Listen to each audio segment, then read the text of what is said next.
I came back the third time. I was going to stay for 3 months. I stayed for 18 years. But if you Googled Fort Bonifacio office space, not only were we number one, we were 1 through 10. Oh, wow. So we have over 6,000 employees. We have always been the largest flexible workspace provider in the Philippines, one of the 2 largest in all of Southeast Asia. A high chair appears in the kitchen and there's a baby there and they're like, oh, that's right, we have a baby living here. And the best expression of masculinity of a man is to... Okay, guys, on this podcast, it's going to be a little bit different because this time, we're not just talking about money, but we're going to talk about how to make money, how to do a startup, how does one become an entrepreneur and even be able to build a big business.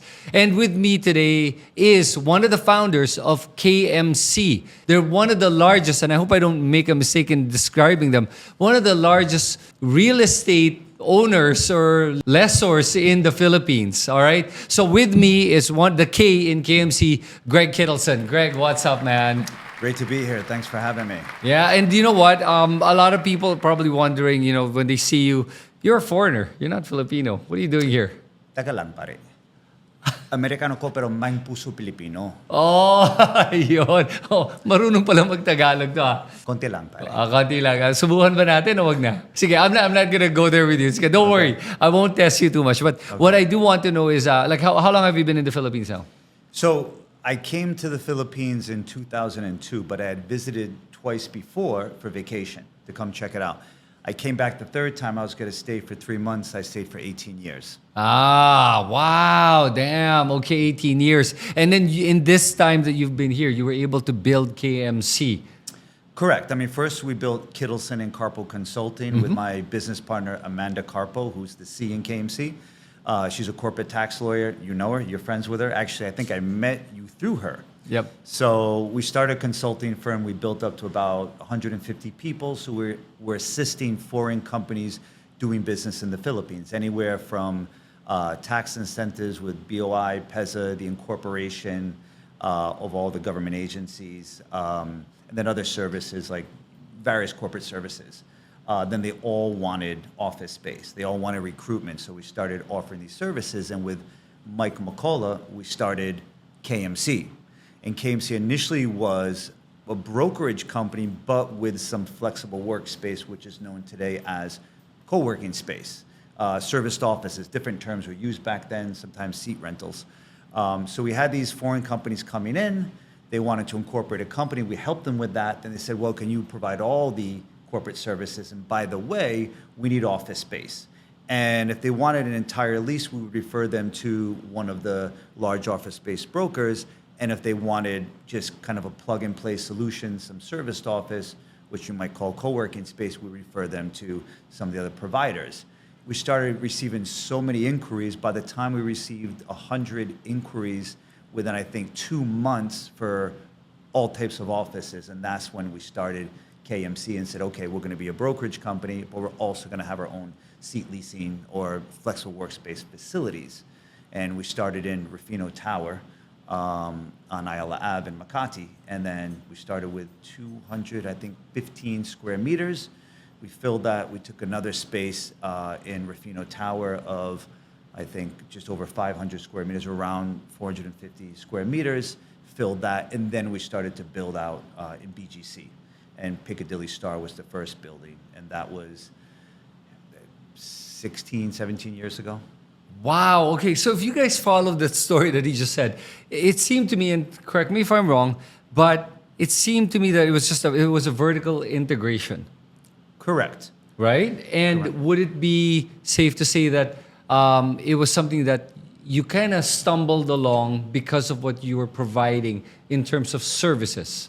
It was just an added service. And then Yeah, we just answered the request of the clients that we had, the foreign clients, really. So imagine you have an American client or Australian client coming here saying, we need to incorporate a company. We want to set up a back office or offshoring, outsourcing operation.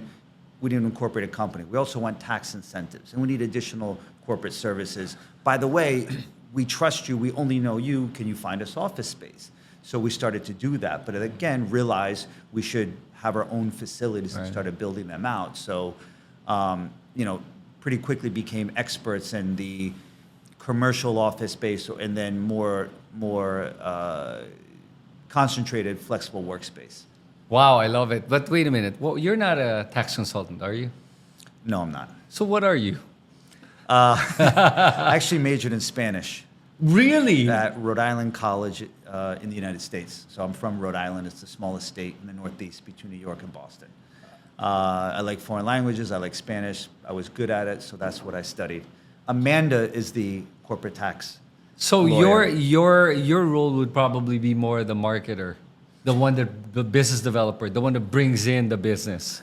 I mean, initially, yes. So when we started, Amanda and I, she was really the paper pusher, if you will. Right. She was the corporate services person. Very, very talented, very experienced, and I was kind of the friendly foreign face, Yep. helping out the foreigners. Hey, here's how you get an internet connection. Back then, going almost 20 years ago, it's a little more difficult to get internet Yep. connection, dealing with the ISPs, to find office space, dealing with the landlords. From a foreigner's perspective, hiring, acquiring and retaining talent, they didn't know how to do that. So I was kind of the friendly foreign face here for them, for foreigners, kind of showing them how to do that. Then one day I received a call and I asked them, hey, they said we want to incorporate a company. And I said, well, how did you hear about us? And they said, well, I searched business registration on the internet and you came up in, maybe the fourth or the fifth position. I said, huh. So I quickly learned about search engine optimization, SEO, which is a segment of digital marketing. Kind of made myself an expert in that. And I spent all of this time conceptualizing copy and writing copy for our websites. And back then it was just Kittelson and Carpel Consultant initially. But I realized we would get a lot of traffic to the office space page, and we ranked #1. So back in the day, if you looked at it, we used to call BGC more Fort Bonifacio back then. But if Yeah. you Googled Fort Bonifacio office space or serviced office, not only were we #1 because we put up various websites, we were 1 through 10.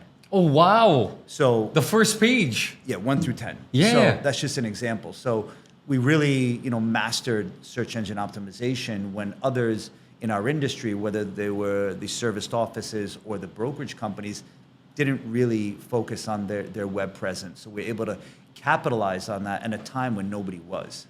Wow, that's amazing. And then, So- okay, go ahead. Sorry. I was going to say, so my daytime job was at Kittelson and Carpel Consultant and then KMC as one of the founders was focus on conceptualizing web content and writing it. And then I would then give the copy I've written, give it to Mike McCullough, the M, and say, Mike, put this up on a website. And he did. And so together we did that while Amanda was dealing with, the corporate clients who wanted to start out with incorporation. Yes. And then Mike would kind of handle them for the office space side. And I would just sit there and conceptualize copy, write copy for the websites. And my evening job was going to all the networking events. So European Chamber, American Chamber, IBPAP. So I stormed the networking events. Of the three founders, I was the more aggressive, sociable one. Yes. Getting out there. So daytime job, writing copy and dealing with some clients.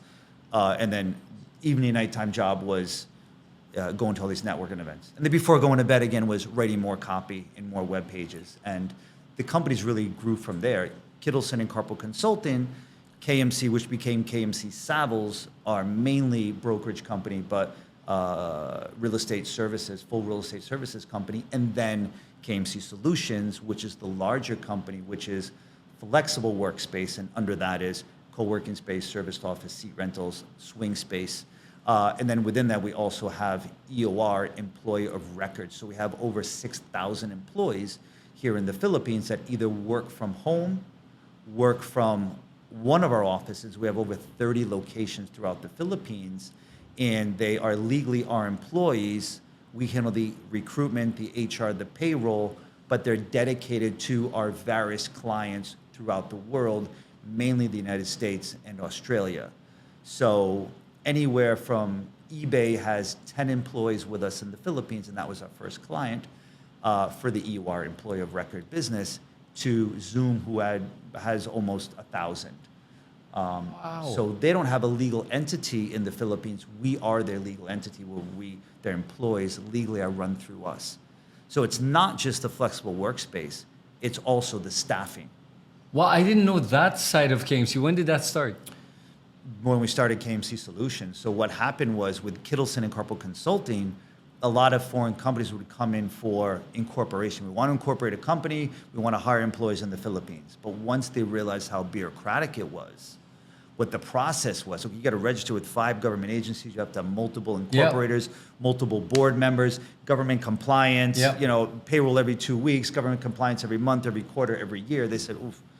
eBay said, Greg, Amanda, Mike, can you guys just source the employees, hire them legally under your company, your payroll, your corporate umbrella, put them in a private office, your private office, and have them dedicated to us, and we'll manage them. And we said, okay, what do we charge for this? And we gave them a price, they accepted it, and that's how we started the EOR, Employee of Record business, which started with 10 employees with eBay, to now we have over 6,000, and Zoom being our largest with almost 1,000. Oh my God, I never knew about that business. That's amazing. Uber as well has been a client, Peloton. Wow. A lot of other large brands you would know, but it's not all large blue chip companies. Yeah. We have a lot of some startups, some little outsourcing, offshoring companies are our clients as well. So anybody hiring people in the Philippines that I want to take advantage of, well, not take advantage of, but utilize strong, talented Filipinos,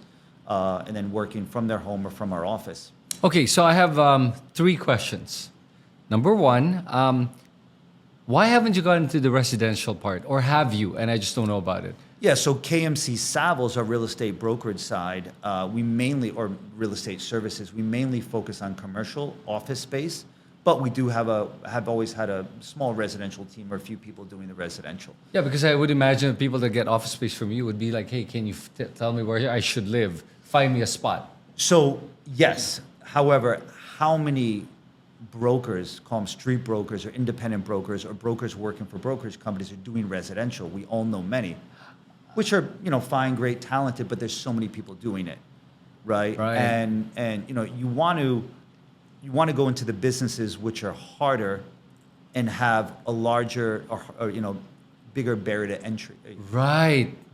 Makes sense. So, okay. and if you're focused on commercial, you're also focused on companies. Yep. You're focused on people that have to make decisions quickly and are there to get office space, as opposed to maybe just speculators, people that are looking around, looking at some residential, looking at a unit. Maybe they want to buy, maybe they don't. Maybe they go back to the province, or maybe they go back to they're an OFW, they go back home to where they live, or they're foreigner, they go back to Australia, United States, Singapore, Korea, wherever. But the office space, people that want to buy or mainly lease office space, they're really there for a reason. But you have to be very well versed and have your ear to the ground in the office space. Know what new buildings are coming online, what are the prices, how are the prices moving, what are the terms that the landlords are asking for.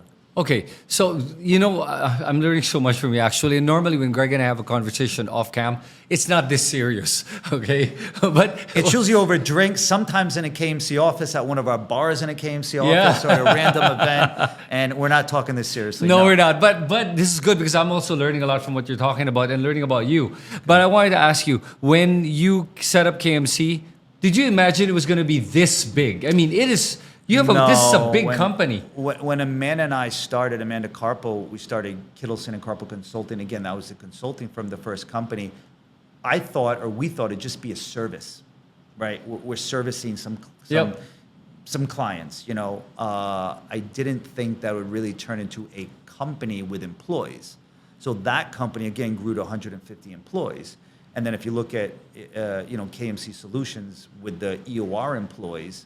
It's over 6,000 people. It's over 30 locations, 72 floors throughout the Philippines. So that's Metro Manila, Clark, and Cebu mainly that we have offices. Okay, and so here's a really interesting question I have. Now that the pandemic has happened, and we've seen the effect of that on office space. Mm-hmm.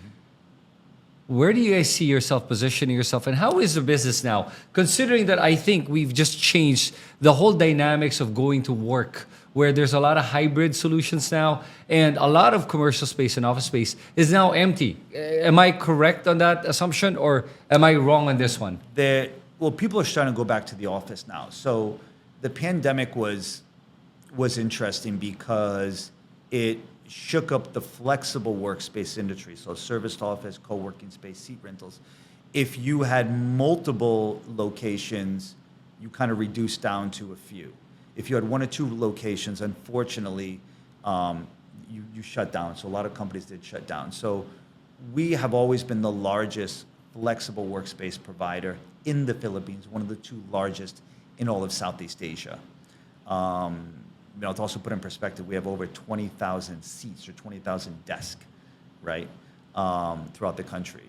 So it did reduce the pandemic did reduce the amount of players there were and the amount of offices they had. But since we were the largest and had the largest footprint and the largest brand, we had a lot of brand equity.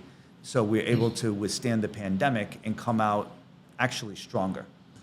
So today, a lot of people didn't go back to the office. There's a lot of hybrid happening. So you have a lot of companies that reduced in size. Okay. Let's say brick and mortar businesses with offices reduced in size. So what happens is, let's say you had, 1,000 square meters or 500 square meters or 250 square meters. You may have reduced in size. Maybe you had a lot of people working from home. Then you said, okay, we're going to give up this long-term lease. Now we're going to look at a flexible solution. Let's look at KMC because KMC is in all of these cities in Metro Manila. So instead of leasing for having this long lease for 5 years, now we only need, we have smaller headcount, need a smaller office, and it could scale up or scale down at any time. Yep. Let's go the flexible workspace option at KMC, which is, after a certain amount of months, then it becomes kind of month to month. You can renew the contract. There are various things we can do there. Which is why we benefited of the aftermath of the pandemic. And so the flexible workspace industry still increases in the Philippines significantly. Now, keep in mind, we're the second largest outsourcing destination in the world after India. We're number one in voice. So the Philippines is number one when it comes to anything voice related, right? A lot of, years ago, a lot of call centers, contact centers from India moved to the Philippines. In fact, we set up a number of them. We incubated a number of them throughout our offices. So the IT BPO industry, the offshoring outsourcing industry, is always going to need flexible solutions. They're going to scale up, they're going to scale down. So you can do that with KMC. You have 10 employees today, and we put you in a 10-seater or 10-desk private office, and you may say, hey, Greg, Mike, Amanda, or you're talking to our sales team, we're going to scale next month to 15. Now we can get a 15-seater office? Yeah, there's one over here on this floor in the same building or, around the corner. Hey, now next month we're going to scale up to 50. Can we get a 50-seater office? Yes, we have one over here. Because with this large footprint, we're able to do it. Again, over 20,000 desks, over 30 locations, over 70 floors. We're always going to have some space available for clients or tenants to scale up or scale down. And you can't do that in, let's say, a flexible workspace provider with only one or two floors. Right. But you can do it with us. Right. So we're always growing every year. We're never not building. So we're constantly adding office space, constantly entering a new building. We're constantly adding to another floor in an existing building. So our clients want to know that they can expand with us. So we have to expand. So you're still expanding? Oh, palagi, pare. Okay. Yeah. Siyempre. Oh, but there's a demand. There is a demand for it. Yes, absolutely. Oh, wow. Oh, that's so good to hear. I was actually worried that maybe your business was affected negatively. There's but commercial office space, and that's one thing. They have their different numbers and their ups and downs, right? But it's the flexible workspace which continues to grow. But again, we're in a very good spot because of the large footprint, mainly in Metro Manila, Cebu, and Clark. Okay, got it. All right. So here's what's interesting right now because of that was your main business, right? KMC. And because of that, you're able to expand now to other businesses. Sure. So tell me about that. So now you're now investor level. You're now investing in companies. What are your investments, or what are the companies that people know about? Because you're going to be surprised at what Greg has invested in. Well, let's just be clear. I haven't and don't do a thing on my own, okay? Yes, of course. Everything's with business partners. Of course. So, and before you go into another business or before you select these business partners, you have to understand the probability of succeeding. And if you look at all my business partners, and I love to speak about my business partners, and I love to speak about our executive team and our employees because they're rock stars. So if I look at my business partners, Mike McCullough, Amanda Carpo, and Jethro, also of Whitestone, which I'll get into, in Alizea, they're highly intelligent people. And I think in selecting business partners, which also goes the same when you're selecting executives, I look at these kind of 4 pillars. And this is nothing I read in a business book. It's just the way I see things is, 1, what's their intelligent level? Super high intelligence. 2, high EQ, emotional intelligence. 3, work ethic. And 4, integrity, right? So if you have those 4 pillars, then you have a better chance of succeeding with those business partners than just, okay, I want to do business with my friend. My friend is pretty good at, digital marketing. My friend is pretty good at finance because he or she's an accountant. Or my friend is pretty good at this. I'm not doing pretty good. I'm doing exceptional. So all of my business partners are exceptionally intelligent and exceptionally hardworking. And of course, integrity. And they're good with people. And same thing goes with Zenya. When we started Zenya, and I started Zenya with David Foote. Insanely intelligent, insanely technical. Zenya is a massive amount of technology behind the service delivery of the digital health and the medical services that it has, and also the home high quality massage service, as well as the product, the bombs, everything that's used. So all the business partners that I have, highly intelligent, highly hardworking. So what I like about you, Greg, is that you're never short of praises for your partners. And I know that there's a lot of sincerity with that, and how you really appreciate your partners. You always say that. Every time I talk to you, you always say how amazing your partners are. And I appreciate that about you, is that you understand and give credit to where credit is due, and show that it's not just about one person. It's always about the collaboration. Absolutely. And understanding your strengths. And for those that don't know what Greg mentioned, he mentioned Zenya. Zenya started off as an app where you can book a massage like you would Grab or something, right? But it's you book it, and then the masseuse shows up at your doorstep and then gives you the service. Yeah, so massage to the home or to the office as well, because it's a very specific massage that you can do in a chair in an office. Oh yeah, because your body's stressed from office work, from being like this all the time. Right. So, David Foote of Zenya, the main co-founder, founder, and CEO, he kind of designed that. So Zenya is now the largest, I believe, massage service in the country. But again, it's now going into other things like sleep health and programmatic health as well, and a lot of digital health. So it's not just massage therapists to the home; it's nurses. It'll eventually be doctors. There'll be a lot of monitoring there. So, but one day you should have David on this and have him explain that he can explain it much better than I can. So basically what happened there is also some sort of vertical integration, where it started as a massage, and then you realize, we could offer more services on the app that's within the same lines of what we're offering, which is health. In essence, health. So then you up from there, it's an up service. So the service of massage is low barrier to entry in a sense. Yes. But the delivery of the service with all the technology, and Zenya has its own logistic system within that. Yep. So we basically have our own service delivery with Zenya riders.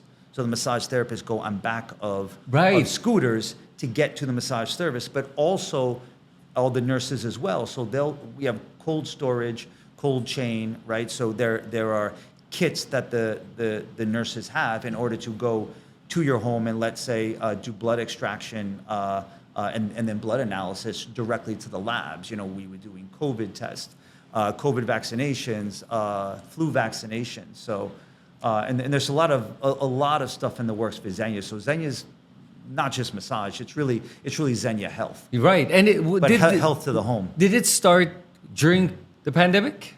Is that No, where it started before the pandemic, did? but it pivoted very quickly when you couldn't do massages to the office of the home anymore. Exactly. And a lot of COVID tested were needed and COVID vaccinations. So we quickly provided those services as well. Were you able, because I mean, when it comes to massages, because of the pandemic, you couldn't do any, right? Yeah, you couldn't Were do the any. COVID testing? I mean, you were my friend. I couldn't even go to your apartment, right? Right, exactly, yeah. It was that bad. And I was wondering, did the providing of COVID tests replace the loss of income from the loss of the massages at that time? Absolutely. It did. And then some. Oh, and then some. Okay, so the business did well even during the pandemic. Correct. And now it's even doing better because now people realize that Zenya is more than just massage. It is Absolutely. everything else. Absolutely. Would you say, like, in terms of percentage, so all the services that Zenya provides right now, how much percentage is the massage part compared to everything else? I mean, it's probably still the most dominant one. Yeah, I think when you finally have David Foot on here, He'll answer those questions. I'll let him answer those questions because there is data that does change, let's say, from month to month and even sometimes week to week, depending on what's going on for external and internal factors. But I'll let him explain that when he has it on. All right, okay, we'll do that. So, All right. But to your question about investing, so, we started Stone, which is a alternative, mainly real estate investment fund. And within that, we have Alisea, which is our kind of beach home rentals in La Union, which are super high-end, very nice, with fantastic service delivery, 5-star everything, but instead of being like 5-star hotels, they're 5-star villas. And we have 3 homes, and we'll be growing in La Union. But that's been very successful, a very successful brand as well. We're able to invest in that. So, we've done pretty well with Kittelson and Carpal Consultant, KMC Savills, KMC Solutions. It allowed me to help start and invest in Zenya, and allow me to help start Whitestone and invest in that, and help me to start and also invest in Alisea. Sorry, Whitestone I'm sorry, I got confused. Whitestone here, is yeah. which one? Which one's Whitestone again? Which is our alternative, our real estate investment fund. Okay, and which one is Alizea? The one for La Alisea Union? is basically a part of that, are the beach home rentals in La Union. In La Union. But Say- we'll expand to other parts of the Philippines. Okay. Where are you expanding to next? We're looking at a few places. Okay. All right. But Teka lang, pare, teka lang. okay, so Whitestone is investing primarily in what? When you say real estate, what part of real estate are you talking about? We purchased a lot of condo units, a few commercial units, some lots, few houses. What do you do? Just land banking at this point, or what is it? Why do you invest in those? Very little's land banked. It's mainly spruce them up a bit. Okay. Given our interior design experience at KMC, and then the execution of that, and also everything mechanical, electric experience that we have at KMC, we're able to put that knowledge to work at Whitestone. Okay, and so these companies you invested in, or are you actively participating in them? Co-founded and invested in. And then when it comes to specifically Alisea, so I've always been in charge of interior design, so I've been in charge of interior design at Kittelson and Carpal Consulting. But you're not an interior designer, right? So it's funny. One time I said in front of my interior designers here in the Philippines, which I love my interior design team, love them. Actually, half of them were just in my place in Madrid. So I had part of my interior design team come to Madrid and stay with me in Madrid, and then half of the sales team as well from KMC. But as they like to remind me, one day I said in front of them, hey, I said, I do this, but I'm interior designer. They said, Greg, you're not an interior designer. You're not licensed, all right? You're an interior decorator. You're very good at it, but you're an interior decorator. So I guess I'm an interior decorator, but I'm in charge of the interior design team. All right. So, we all do all the designs for KMC offices. Again, you're talking over 70 floors. So Now I love the designs in KMC, by the way. I've always loved it. I like the Thank you. podium one, actually, in particular. Nice. But now that you mentioned that, I'm now curious to see what your home looks like in Madrid. I can show you Videos videos and photos No, I want to see it in person. whenever you want. All right. Okay, I'm doing this Mi on casa es cam. tu So, casa. all right. Mi casa es tu casa. I got your word for it, man. I am Okay. going to visit you. I'm going to You stay can there. I have 4 bedrooms, and I had 10 employees there about 3 weeks ago from KMC, interior design and sales, and there was so many people actually left, and I went to go stay at my friend Mario's place. He wasn't there, so I didn't even stay at my own place. And there was so many people there that they were running the dishwasher, the washing machine, the dryer, 2 hair dryers, an iron, various lights, music all at the same time, and It blew the the electric fuse. got tripped, I think, 3 times. Oh my God. And I think some outlets are fried forever. I have to go and replace things because there's so many people there using so many different things. But again, I wasn't physically there. I went to my friend's place and stayed there, and they said, Greg, there's no more electricity. We don't know what happened. I said, well, what were you running? All these things. I said, oh, God. Okay, So- wait. Who lives there with you? Anyone? Just me. Just you. But Do I you have a lot of guests. Do you have a household help at least that takes care of? Do we have that in Madrid? I don't know, like in the Philippines. I have a woman that goes once a week and cleans my place. This is from my place in Madrid. But okay. I grew up cleaning. You know, I had a mother and a stepmother that put me to work. And my first job I ever had, I was 13 years old, washing dishes in an Italian restaurant in my neighborhood in Rhode Island. Oh. So I have a strong background in cleaning. Okay, that's good. Okay, so you understand how it's supposed to be done. Well, in fact, I mean, I'm jumping around a little bit, but when we started Kittelson, and we started KMC, our own office in Rufino Tower years ago. When we started, we never hired a cleaning lady or cleaning person or cleaning guy. So when we started, okay, we have our engineering person, we have our lawyers, we have our digital marketing people, but we never hired a cleaner. So when we started it, it was Mike McCall and I that were going Cleaning. around, and as 6 o'clock came, people were still at their desks working, and Mike, I gotta stand up and show you this, and Mike and I would be like, excuse me, I gotta take out your garbage. So we would actually take the garbage out of all of the workstations of our Filipino employees, and they're all kind of like, and then, what we realized is there's nobody washing the dishes. So here we'd be back for a half hour, each of us washing everybody's dishes at the end of the night. So we quickly had to realize that our next hire has to be a cleaning person. Right, okay. So, And I think that's the training that you get living in the States. I mean, compared to Yeah. here, I noticed that because Filipinos that have never been abroad tend to usually have household help. I think most of our employees grew up with household help, so they weren't going to be taking out garbage and they weren't going to Right. be washing other people's dishes. So it's the two American co-founders that had to do it. Okay. I mean, in fact, when we had very little funds when we started, when we got our first office for KMC Solutions in Rufino Tower in Makati on Ayala Ave, we had to be the ones to. I remember Amanda Carpla said, she goes, Greg, all right, we got to get this place painted. You and Mike. And I said, well, we're doing this. We're running cable. We're buying things. We're building furniture. Like we don't have time to paint as well. She goes, listen, I got somebody to help us. I got this guy, but he's half price. I said, why is he only half price? Well, he only has one eye. He's a one-eye painter. So That sounds like a joke, right? But you're serious. it's a bit of a joke, but serious. But anyways, Mike and I were painting. So we were cleaning, painting. Amanda as well. We're vacuuming the floor. And this is all while our employees are there in front of our employees. So they're working, they're banging out there on spreadsheets, they're putting up web pages, they're answering client inquiries as the founders are cleaning around them in the evening. Oh, wow. That's a good story, man. Humble beginnings. So. Okay, so now that you have all of this, are you do you spend as much time right now working, or would you say your life is a little bit more balanced now?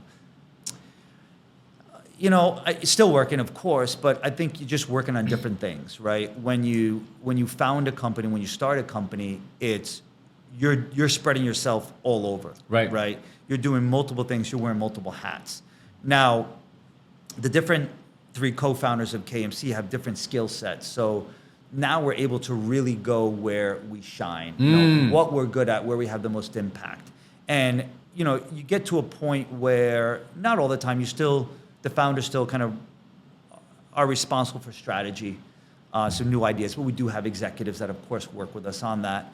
But you get to a point where you go where you're needed and when you can add the most value. Yeah. And your employees tend to some extent manage you. Say, Greg, I need you in this meeting. Greg, I need you on this phone Right. call. Hey, Greg, come to this office. Come to my office. I need you in this meeting. I need you to look at this. I need your feedback, advice. And then sometimes you see things going on where you say, I think I should be in that meeting. I wasn't invited, but I think I should be there. What are you guys talking about again? Okay, I need my input there. Well, at least I think I need my input there. And so you kind of pick and choose where you go, but again, you're somewhat in some degrees managed by your employees. You go where they want you to go. And that's not just in the Philippines in the offices or meetings outside the office in the Philippines. That's in the United States, that's Australia, that's Singapore, where the founders have to go. And where does Madrid fit into all of this? I always loved Spain. I've always loved Madrid. I fell in love with it. I was there for 3 months when I was, I think, about 26 years old, and then started to go back about 2-3 times a year, and then finally bought a place about 7 years ago, and then started to spend more time there. But what's nice is I wake up every morning in Madrid, and let's say it's 8 a.m. and it's 2 p.m. or 3 p.m. here, and then immediately, first thing I do is, right to my computer, turn it on, espresso. Right. Let me look at my Teams, Microsoft messages. Let me look at my emails. Look at my WhatsApp messages. Okay. And, it's thrilling to wake up and see all these messages and all this activity going on that, you need to respond to. And, you're very disciplined in those first few hours of the day because you're chasing the day. Everybody Right. who's messaged you or messaged these groups or emailed they did it hours ago. You need to catch up. And so it's just pure work until then the employees start going home and the executives a little bit later. And then now it's, late evening, early nighttime in the Philippines. And that's when you start really talking to your business partners. And then, maybe Amanda might be in the United States and I have to wait for her to wake up in Chicago and she's hours behind me. And so, you're always, no matter where you are, the United States, Philippines, or Madrid, Spain, you're always working in 3 different continents, responding to messages, getting on phone calls, which is exciting and it keeps me young. Yeah, you look young. You too. Yeah. Should we tell people how old you are? I think I'm younger than you. I think so. How old are you now? How old are you? Yeah. Well, you would say you think you're younger. We're around than... the same age. I'm 56. I'm 52. There. Yeah, you are younger than me. Yeah. So, but just a little bit. But kudos to you. Normally, Americans look a lot older than their age. Mas pogi siya. So, we're going to be BSing each other from this point. I'm just kidding. But Greg, okay, so now that you're living in Madrid, primarily, do you still have a place here in the Philippines? Yeah, so I have a small condo here in BGC. I have 2 condos, actually. You have one in Makati. No, you sold that one I already? live there. I always rented space there. Okay. So I always rented there. It was so what's interesting about that condo is sometimes we call it the KMC or the KNC Mafia because in that condo, it was a 3-bedroom condo in BGC. It was very large. It had kind of different parts to the unit. Okay. And I always had roommates there. And my first roommate, and it was actually David Foot's condo of Zenya. Oh, that And was his condo. Originally, when he had this company, FBM Software, so he brought me to the Philippines, David, and of Zenya, and I started working with him initially. And the company had FBM Software. So I worked with him. So we lived together. I came across Amanda. We started Kittelson and Carpal Consulting. Again, I was still working for David, and I thought Kittelson and Carpal Consulting would be just a little service on the side, but Right. grew into this, larger company. And Mike McCullough became Kittelson and Carpal Consulting's first client because he registered a company. He had a software company that he worked for called Cambria, which had about, I think, 12 to 14 developers that he managed. And I think it was only about 25 at the time. But he and I became friends, and then we started KMC. And then Mike became my roommate. So, we worked during the day at KMC and Kittelson and Carpal, and then in the night, we're still writing web pages, and Mike's writing code, and he's putting up the websites as I'm writing the copy for it. Oh. And also at the Polo Club with Amanda on the weekends, before we started KMC, Amanda and I would work in the Polo Club, which is very nice. There's free buko juice and free Right. sisig and all the Filipino dishes that was on a man at the time because she had the membership. Of I didn't. course, yeah. And walang pera, pare. Yeah. That time, I Walang remember. pera. So when I started, Amanda fed me at the Polo Club, which was nice. But in that, we call it 37C in Makati and Salcedo Village. 37C was the unit, and literally multiple businesses were incubated out of there. So if I looked at a lot of the work I did for Kittelson and Carpo was on the weekends at night and on vacation, where I was writing copy, doing web pages. And so it's somewhat incubated out of there. And then KMC as well, with Mike McCall and I doing KMC. Right. Pat Gentry, and we have Sprout with Pat Gentry, which is the online HR payroll company. He lived there as well. Our friend Ike Stranathan, he's American as well. He had Staff Virtual, which essentially was incubated out of there as well. He was our roommate. Another guy, Glade, he had online travel. And then Zenya was incubated. I mean, really incubated out of 37C, our apartment there. So you have multiple successful companies and brands and founders that lived together at different times that incubated their businesses out of 37C. Wow. So it's kind of like the typical American, like work out of your garage or work in your dorm room and, work in your boxer shorts and no shirt on. Right. I mean, back then we literally worked in our boxer shorts with no shirts on because we couldn't afford the electric, because the aircon bills the electric bill, because the aircons were so expensive. We did the math, it cost about 50 pesos, $1 per hour per aircon. Oh, wow, I didn't know it was that expensive. Back per then, hour per aircon, that's crazy. Before they changed the aircon units.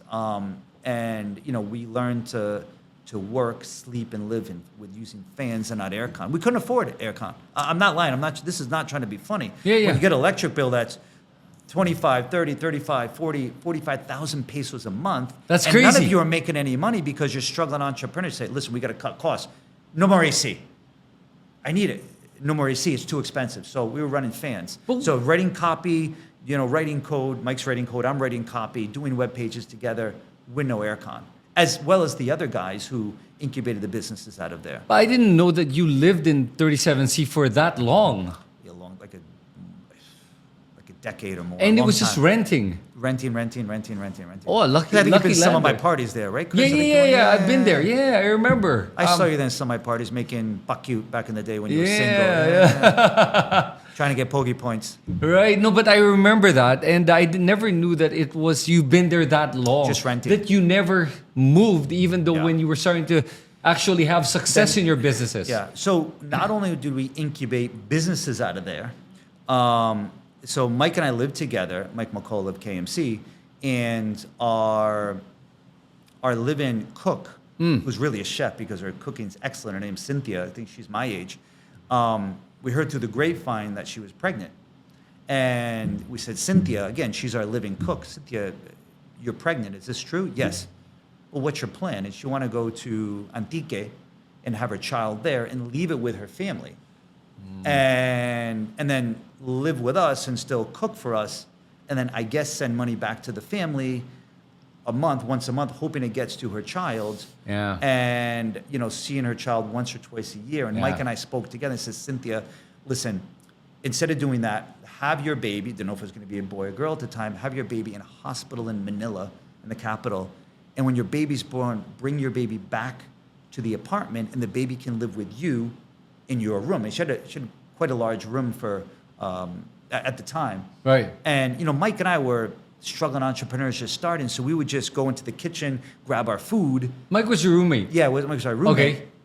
And leave, and then leave. Or we go in our rooms and we work, go to bed. So we didn't really go into the kitchen much. So the baby, we didn't really pay attention to the baby. But after a while, then a high chair appears in the kitchen, and there's a baby there. And they're like, oh, that's right, we have a baby living here. And okay, nice baby, and pet him on, touch him on the head, and okay, and then, touch him on the head, and then leave.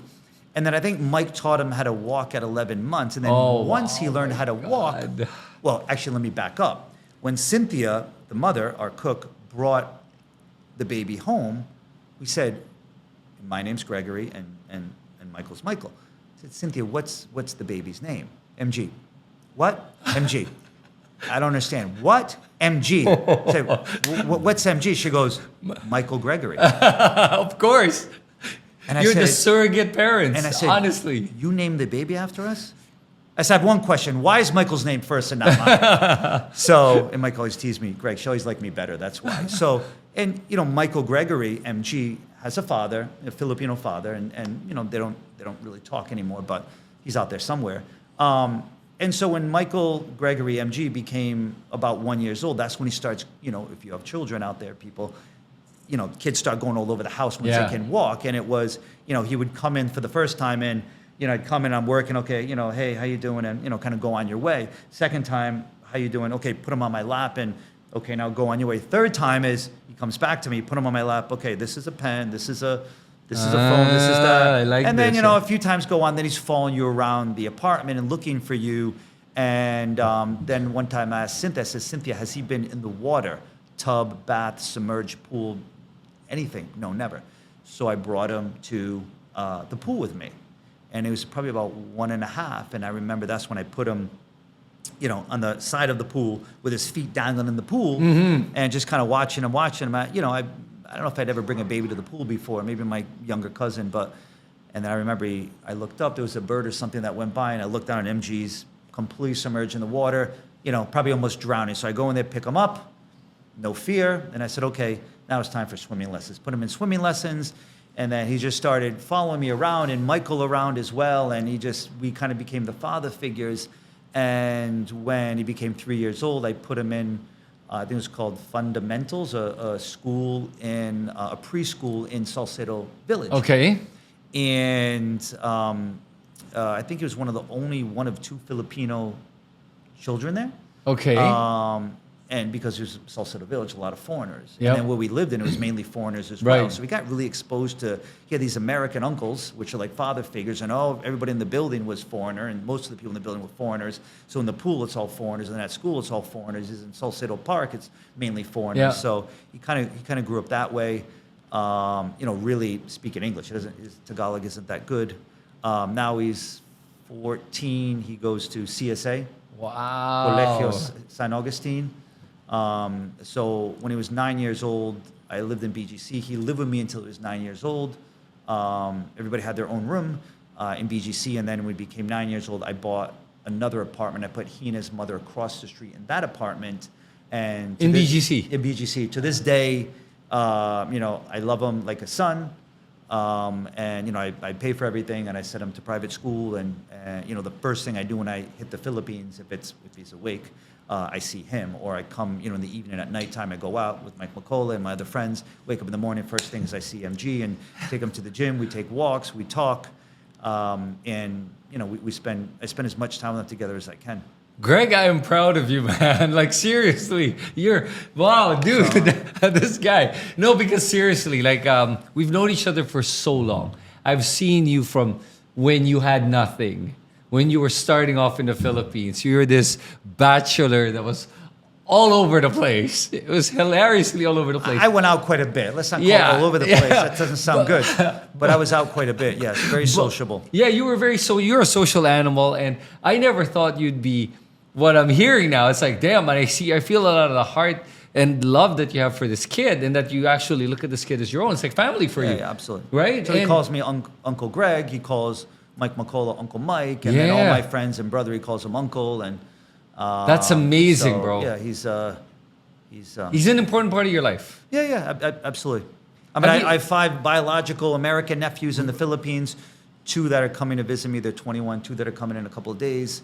So yeah, I'm blessed with multiple nephews, no children of my own yet. Why don't you have children of your own, Greg? Do you even have a life partner? Chris, I'm still young. I'm only 52. Yeah.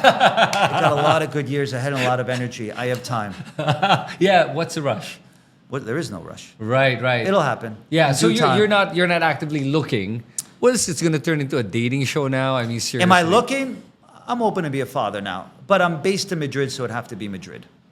Okay. What It could be a co-parent situation. It could be an arrangement. It could be with a friend. It could be with, somebody I'm. It doesn't have I'm to be dating. the traditional. I don't have to wait to be married. Right, or it doesn't have to be a traditional romantic partner. in that sense that you end up, it could be a lot of different things, right? That's what you're saying. Correct. Ah, okay, wow. But Greg, I have to admire you for the fact that you're able to put somebody to school and raise them properly, where they would not have had that opportunity to be raised that way. So, thank you. When MG was born and we brought him into the apartment, Michael and I and his mother, there was no long-term thinking about it. I thought, okay, Mike's gonna move out or go back to the States one day. I'll move to the States or Europe or Spain. Cynthia will, marry the father or move out or something. I didn't think we'd all, be together for this period of time. I mean, Mike got married, has his own children, and Cynthia, MG's mom, Michael Gregory's mom, is not married. I'm not married. They lived with me until MG was 9. Right. Like I said, but so it wasn't thinking, okay, I'm going to treat this child like my own and provide for him. It was simply, it's what happened. I mean, you build a relationship. If you have a baby or small child in your home, and they're going to you and looking to you, and they want your attention, they want your knowledge, and they want you to play with them, you typically do. So when I would go to the mall or the park or whatever it was, I would bring him with me. I'd get a haircut. He'd come get a haircut. I mean, I cut his hair for the first time when he was, about 6 months old. I was the first one to cut his hair. Of course, he cried. As soon as we saw the cut hair go in front of him, he was bawling, but started taking him to get haircuts. And, if I was going out, I brought him with me. Have you brought him to your place in Madrid? No, but I mean, if he and his mother want him to go to university in Madrid, then that's will go to university. So I want him to visit. He's got to get a visa, of course. Yep. And that's, so you do all of that beyond the fact that you hire the mom and the mom works for you. So this is all beyond that. No, the mother has her own. She has her own. Not anymore. She has she doesn't work for you anymore. Well, she helps me out with things. With things in the Philippines when I'm not here, but she has her own catering business. Oh, wow. Chef Cynthia. So she provides catering to KMC and other people. So, very healthy meals. So, helped her out with the, to kind of get the catering going. Yeah. So, and you guys are the biggest client. Yeah, correct. And, getting back to, having MG in my life from the beginning, that I just never thought about the long term of it. But now, in retrospect, and this is something that, if you know who Prof G is, Scott Galloway, he's a professor in the United States and an author, very smart guy. I watch his podcast. He said the best expression of masculinity of a man is to show interest and mentor a male child that is not your own. And so that's what it's become.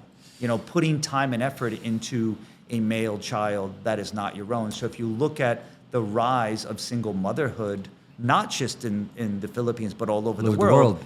And if you look at, the breakdown of the nuclear family, or a lot of children born out of wedlock, and the numbers go up and up in Europe and the United States, there are all these children out there. And because I'm a male and he's a male, let's talk about male on male, male father figure and male child, to put time and love and emphasis and mentorship and discipline into a boy that's not your own, as Scott Galloway says, or Prof G, that is the true expression of masculinity. Wow. I love that. And actually, that's one of the things I've been talking about, that I try to advocate, is to teach boys how to be men, because I really think we lack enough role models to be able to do that. For a lot of them, if you don't do it, the internet will. Yeah, and that's where the problem is. Should you do it, or should the internet do it? So yeah. I think a lot of men could step up and say, okay, this is my nephew, and let me help him out. Or this is my neighbor, and he may lack a father figure. Let me take him under my wing, or let me give him some advice. Let me bring him along with my children. Yeah. And give him the exposure to life that he may not get if I don't provide it for him. And that direction and mentorship is very important. Wow. Okay. So we're actually out of time. I just realized we've been talking about so many things, and I loved it. We went from KMC to how you guys started, to your Zenya business and your other investments, and now we're talking about family and your life in Madrid and your place here. You're living in BGC now, right? So you have your own place in BGC? I have my own apartment in BGC, yes. Okay. So it's, BGC, I'm right next to Michael McCullough and he and his family, so I'm close to him, which is good. I'm right next to MG. Again, 14 years old. He's across the street from me. I'm across the street from, the bars there and the corporate office of Whitestone and Alisea. Yeah. And then the corporate office of KMC Solutions and the corporate office of KMC Savills. So we're all in the same neighborhood. And Amanda Carpo, she's just, Right. down the street Right. around McKinley Road area. Yep, that's right. So Okay. we keep it close. But I appreciate your time, Greg, and I appreciate the stories. Actually, those stories really, there was a lot of nuggets that you guys can pick up from the stories that you mentioned today. And I wish we had more time. I'd actually love to have a conversation with you again. Every time we converse, it's always a very rich conversation in terms of what the learning is. So, and one thing I didn't get to touch on, I spoke about MG, I spoke about my business partners and companies a lot. These companies would not be anywhere without the executives that we have, the middle management, and the staff. So we have executives that have been with us for over a decade.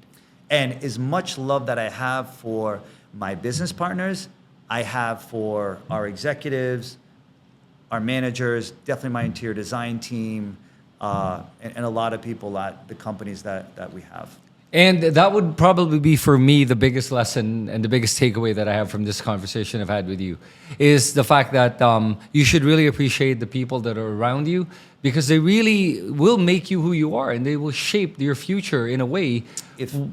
By just being around them and If you can, business partners and executives select with high IQ, high EQ, emotional intelligence, work ethic, and integrity. If you have those 4 pillars, it's a huge start, huge foundation. And for you to be able to find that in people, you must have it yourself. Correct. Well, To a certain extent, at least Hope so. 3 out of the 4, right? and always have good friends and good barcada. Sounds good, man. Keep Thank you up so at it. much for your time. And hey, Greg, before we go, do you have anything you want to say to the viewers watching? Maybe you have a message to shout out. You can do that right now if you have any. Do you? Chris Tan, great guy. I've known him for probably over 15 years. I've watched a lot of his podcasts, a lot of his videos. Keep watching Chris Tan. Wow, thanks so much for that, Greg. And thank you for your time today. And I hope you guys learned something from this video and from Greg. And check out his businesses. They're awesome. And I wish you all the best moving forward. All right? Maraming salamat. All right. Thanks, everyone, for watching. This is Chris Tan. We'll see you guys in the next episode.